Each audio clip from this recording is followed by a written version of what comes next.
Aloha, great job. So what I would say, pick a piece of paper, pick up some chords, say if we're in the key of A major. A major, we could even do like an A major to a D, so an A, B, C, D, 1, 4, and then a G.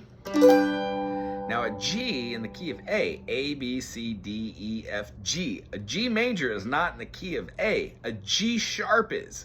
So what we've done is we've taken that G major and we can play it as a G major, we can play it as a G major 7, we can play it as a dominant 7, you can even play it as a 6 chord, an open chord, a 5 chord, anything like that. Listen to an A with a D and then a G major 7.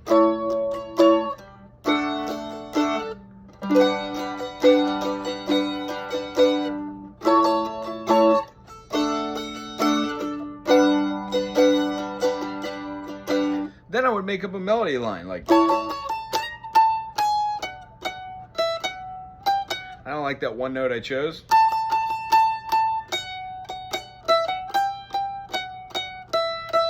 That's kind of good.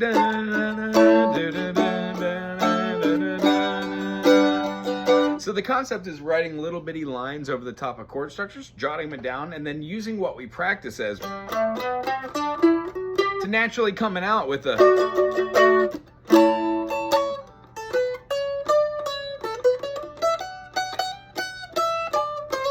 and not hit any notes that are outside the pocket of the chord.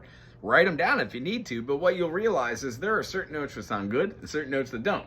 Go back to your major or your minor harmonic progression sheet that we talked about at the end on the piano there, and then see when you're writing your progressions, does A major go to a D major, and should that follow that course of action? If not, what chord from the key of A major can you swap that D out for?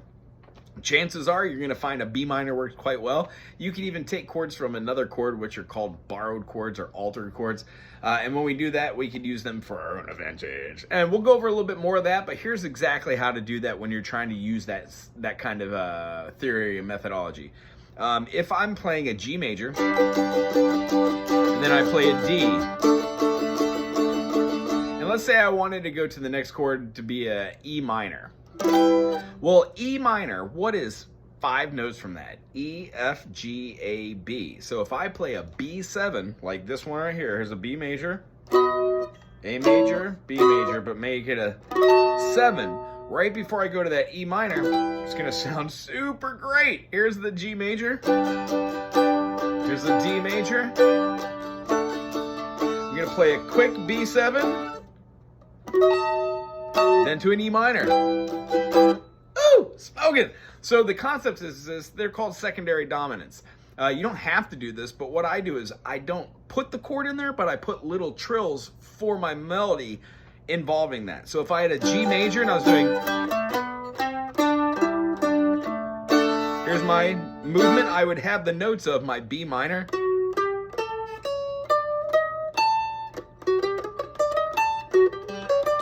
come up with a cool melody right there. Do, do, do, do, do, do, do.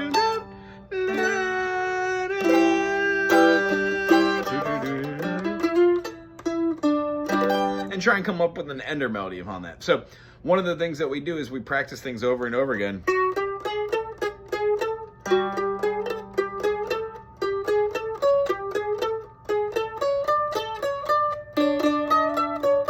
No matter what your methodology is,